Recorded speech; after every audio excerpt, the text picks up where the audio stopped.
மூவே சாமிநாதையர் என்று சொன்னால் அனைவரும் தமிழ் தாத்தா என்று சொல்வார்கள்.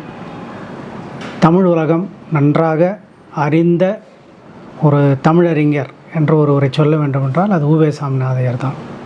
ஆனால் இவ்வாறு பெரும் புகழ் பெற்றவர்களிடம் இருக்கக்கூடிய பிரச்சனை என்னவென்றால் அவர்களுடைய பங்களிப்பினுடைய ஆழ அகலங்களை பொதுமக்கள் அறிந்து கொள்ளாத நிலை மட்டுமே இருக்கின்றது.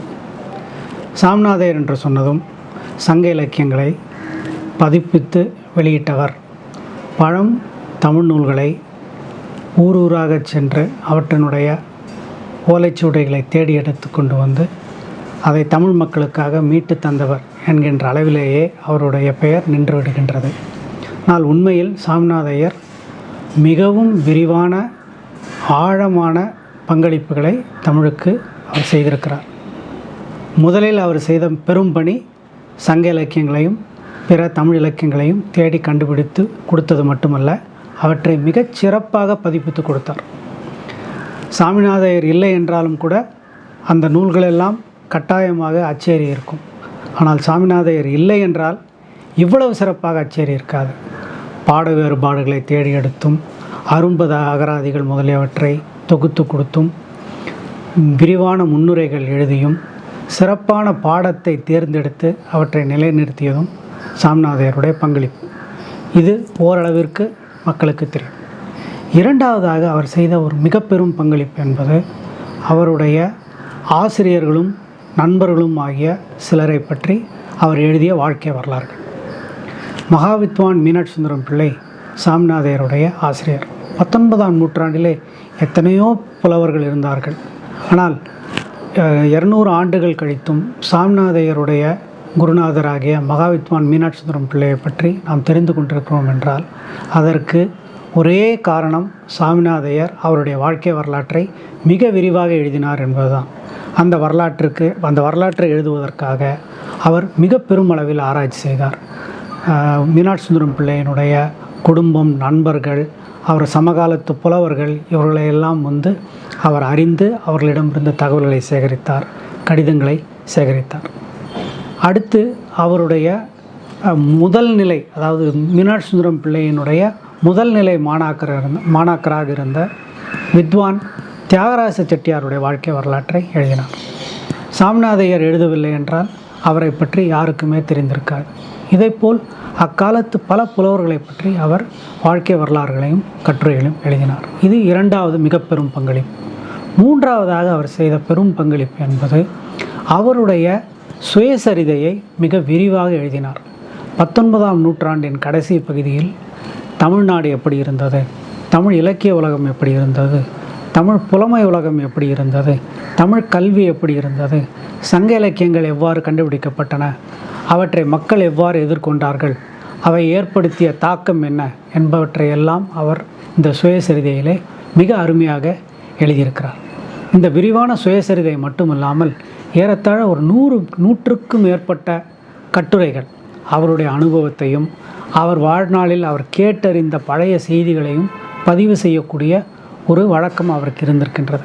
இந்த பதிவுகளை எல்லாம் அவர் மிக அழகான தமிழில் இன்றைக்கும் மாணவர்கள் கூட படித்து புரிந்து கொள்ளக்கூடிய அதே சமயத்தில் மிகவும் இலக்கிய நயம் மிக்க கட்டுரைகளை எழுதினார். மூன்றாவதாக அவர் செய்த மிக பெரும் பங்களிப்பு என்பது அவருக்கு இசையில் இருந்த மிக பெரும் நாட்டம். ஆனால் மகாவித்வான் மீனாட்சி சுந்தரம் பிள்ளை இசைக்கு எதிரானவர் என்றால் அவருடைய கருத்து இசையில் நாட்டம் செலுத்தினால் இலக்கியத்தில் ஈடுபாடு இல்லாமல் போய்விடும் என்கின்ற கருத்து அவருக்கு இருந்தது. இதன் காரணமாக சாமிநாதையர் கோபாலகிருஷ்ண பாரதியாரிடம் இசை பயின்று வருவதை கேள்விப்பட்ட மீனாட்சி சுந்தரம் பிள்ளை அதை வேண்டாம் என்று தடுத்து விடுகின்றார். இருந்தாலும் சாமிநாதையருடைய இசை ஈடுபாடு தொடர்கின்றது.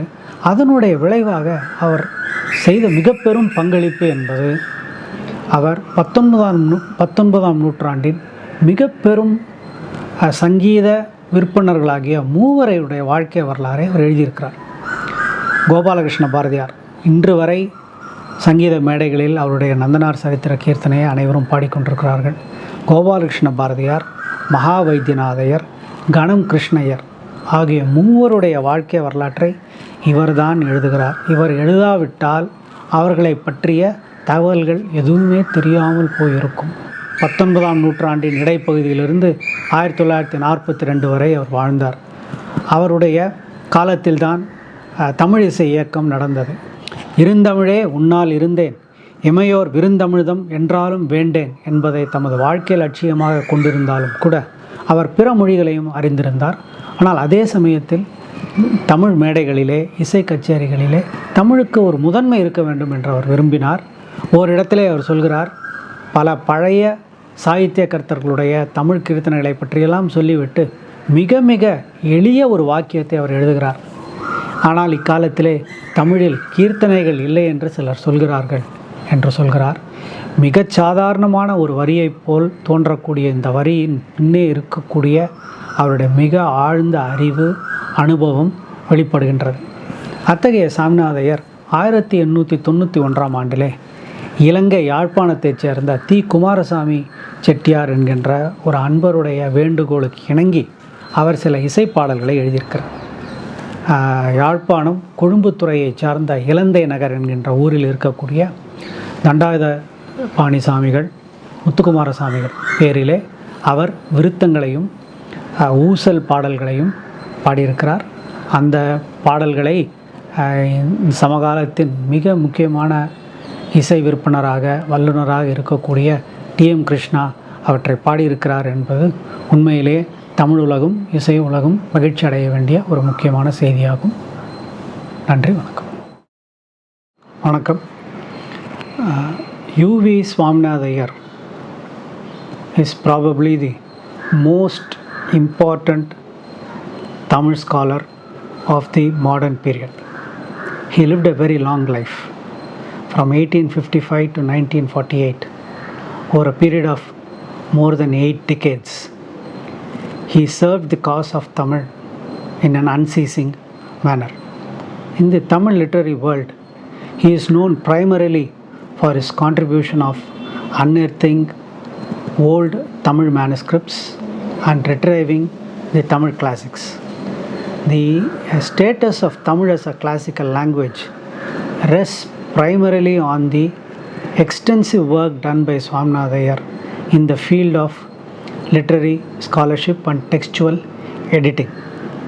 But if he had done only that, he would not be known as widely as he is known now. As a man of deep scholarship and acute insight, he did a number of other things. He wrote, for instance, the biography of his teacher. His teacher was Mahavidwan Meenakshi Sundaram Pillai, who lived in the 19th century. Until he wrote this biography, no such full-fledged biography of any Tamil scholar existed. Similarly, another senior scholar called Vidwan Tyagaraja Chettiar, who was also a student of Meenakshi Sundaram Pillai, Swaminathan wrote a biography of Tyagaraja Chettiar. So the biographical essays and biographical efforts that Swaminathan indulged in mark a very important contribution to modern Tamil Nadu. Apart from these two biographies, he wrote his own autobiography.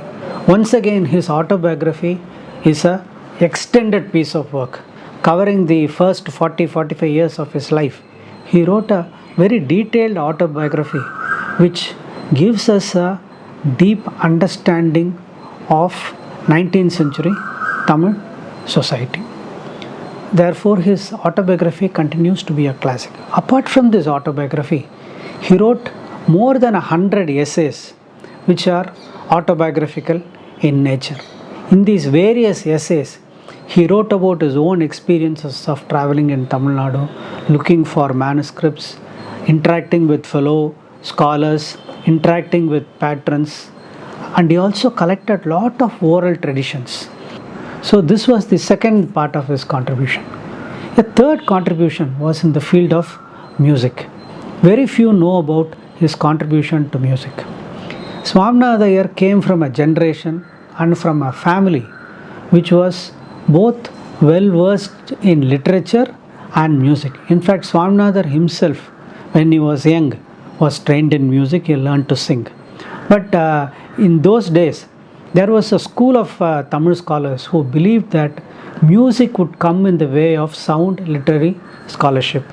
So his own teacher Mahavidwan Minat Sundaram Pillai, when he came to know that Swaminatha was getting trained in music by Gopalakrishna Bharadiyar, he told him, he actually warned him that this would come in the way of literary scholarship, acquiring literary scholarship. Swaminatha, because of his great respect for his teacher, discontinued his training in music with Gopalakrishna Bharadiyar. But you cannot take away music from anybody. The music stayed with him. So all through his life, he listened to music, he was interested in music, and because of this deep interest in music, he made a wonderful contribution which many do not sufficiently acknowledge. He wrote the biographies of three very important musicians and music scholars of the 19th century, the composers of 19th century. One was, of course, Gopalakrishna Bharadiyar. Second was Mahavaidyanath Iyer, and the third was Ganam Krishna Iyer. But for these biographies, we would know next to nothing about these three great music composers and music artists. Not only did he write about their life, in many instances he also retrieved some of their compositions. The Tamil music movement was founded as a protest against the dominance of Telugu and Sanskrit compositions in music concerts in Tamil Nadu. In his autobiography, writing about the very vibrant and fecund and fertile situation of music, where lots of Tamil compositions were being composed in the 19th century, in passing he makes a kind of understatement. He says, despite all this, there are some people who say that there are not enough musical compositions in Tamil. Now, coming from a man like Swaminatha Iyer, it has great valency, and I think at this point in time we should recall his pained statement about this. Swaminatha Iyer, because of his interest in music, he also wrote a number of poems and verses. One, Kumarasama Chittayar from Jaffna, Sri Lanka, he invited Swaminatha Iyer to compose some songs on Muruga of Ilandai Nagar in Kodumbathurai, Jaffna. Accepting his invitation, Swaminatha Iyer composed a variety of compositions on the Lord Murugan of Ilandai Nagar, Kodumbathurai.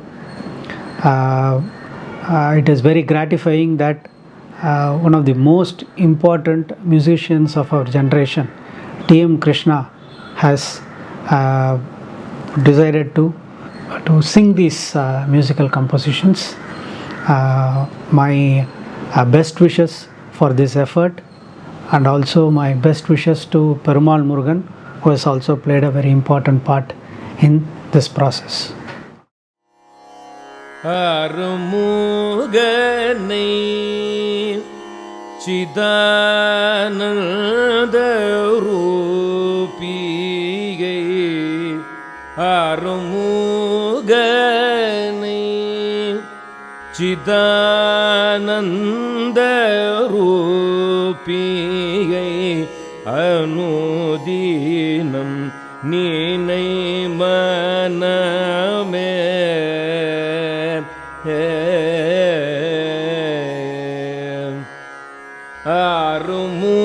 Arumugane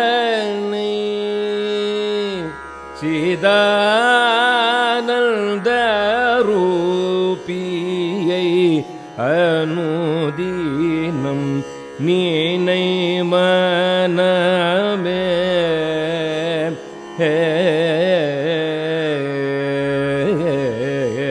Arumugane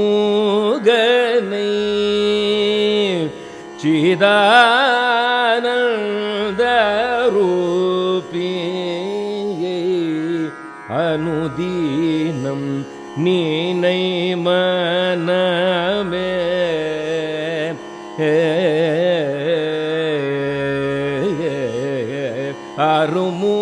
அருமுகனை சிதானந்த ரூபியை அனுதீனம் நீனை மனமே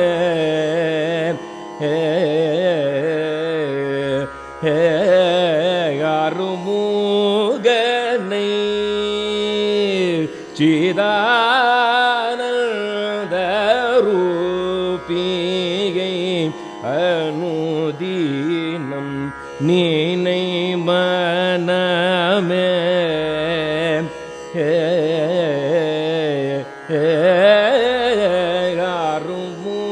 அருமுகனை சிதானந்த ரூபியை அனுதீனம் நீனை மனமே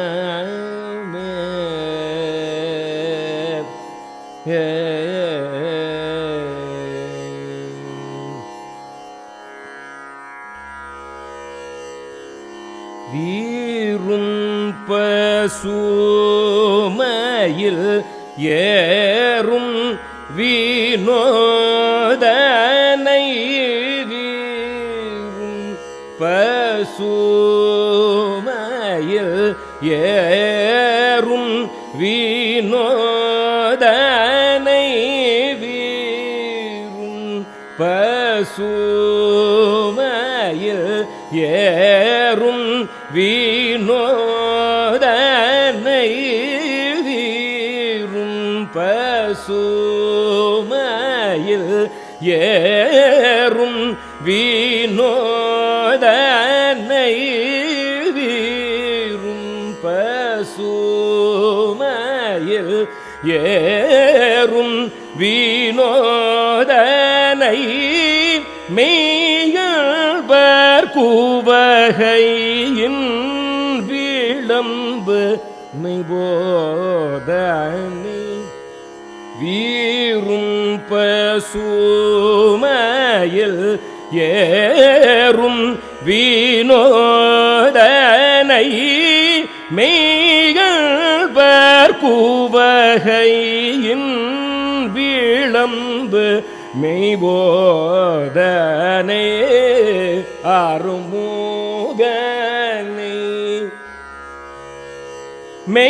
மெய்யல்பர் கூவகையில் விளம்பு மெய்போதனை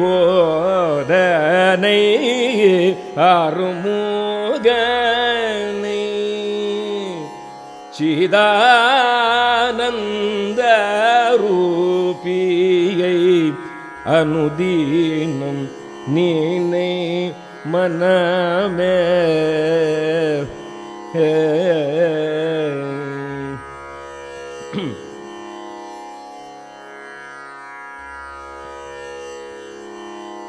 அதிர்கடல் அடக்கிய அதிர்கடல் அடக்கிய அற்புத தேவினை அதிர்கடல் அடக்கிய அற்புத தேவினை அதிர்கடல் அடக்கிய அற்புத தேவினை யார் எழுத்தின் பொருளாகிய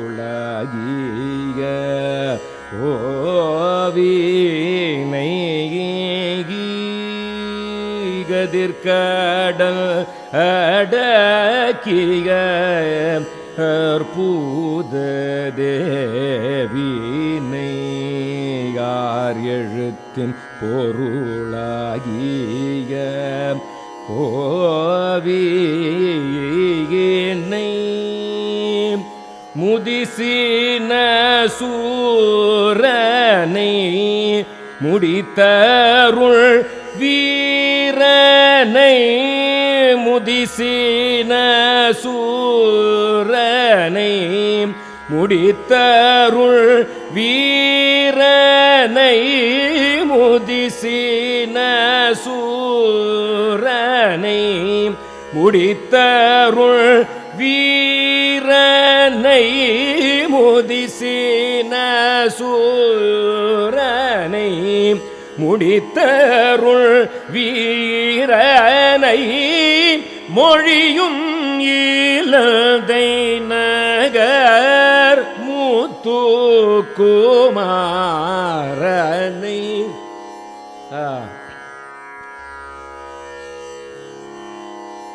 முதிசின சூரனை முடித்தருள் வீரனை மொழியும் இலதை நகர் முத்துக்குமாரனை அருமுகனை சிதானந்த ரூபியை அனுதீனம் நீனை மனமே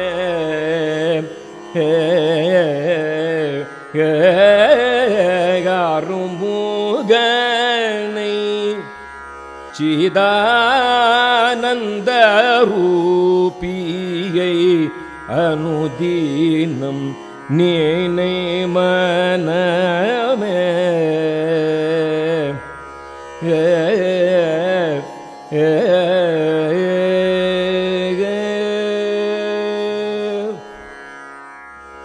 இலந்தை நகர்வாசனே இமையவர் நேசனே இலந்தை நகர் வாசனே இமையவர் நேசனே இலந்தை நகர் வாசனே இமையவர் நேசனே இலந்தை நகர் வாசனே இமையவர் நேசனே இலந்தை நகர் வாசனே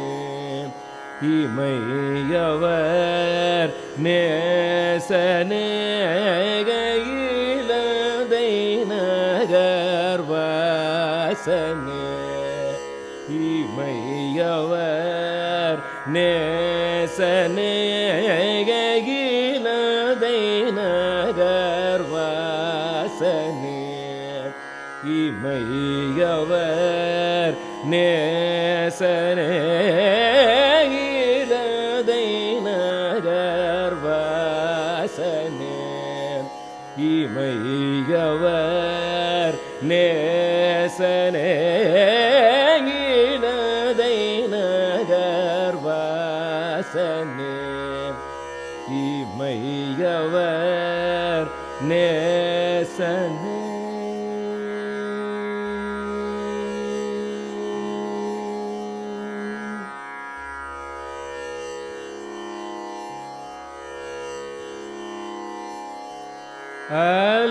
அலங்கலனி வேலனே அலங்கலனி வேலனே அலங்கலனி வேலனே அலங்கலனி வேலனே அலங்கலனி வேலனே அலங்கலனி வேலனே அலங்கலனி வேலனே அசுர குல காலனே அலங்கலனி வேலனே அசுர குல காலனே அலங்கலனி வேலனே ஊர குல காலனே இலந்தை நகர் வாசனே இமையவர் நேசனே இலந்தை நகர் வாசனே இமையவர் நேசனே.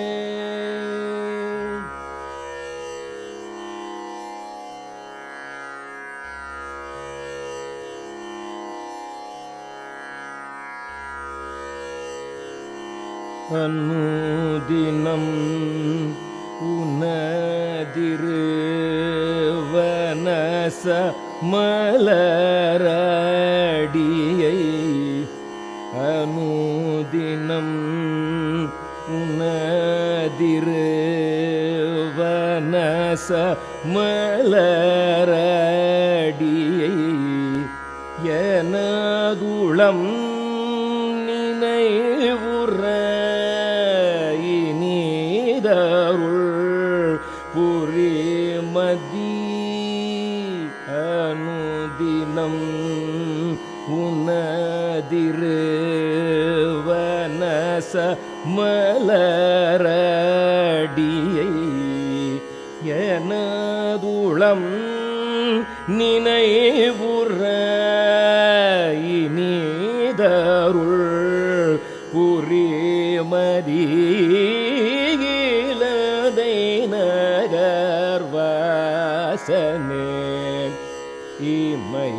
இமையவர் நேசனே ஐம்புல நாள் மிக வெம்பிய எனதுளம் ஐம்புல நாள் மிக வெம்பிய எனதுளம் மம்பர சுகமெனும் மம்புதி உரகருளையும்புல நாள் மிக வெம்பிய எனதுளம் மம்பர சுகமெனும் அம்புதி உரகருளிலதை நகர் வாசனே இமையவர் நேசனே ஈயல் இசை முதலிய நயனொரு தமிழியல் இசை முதலிய நயனொரு தமிழியல் மயலர் எனதுளம்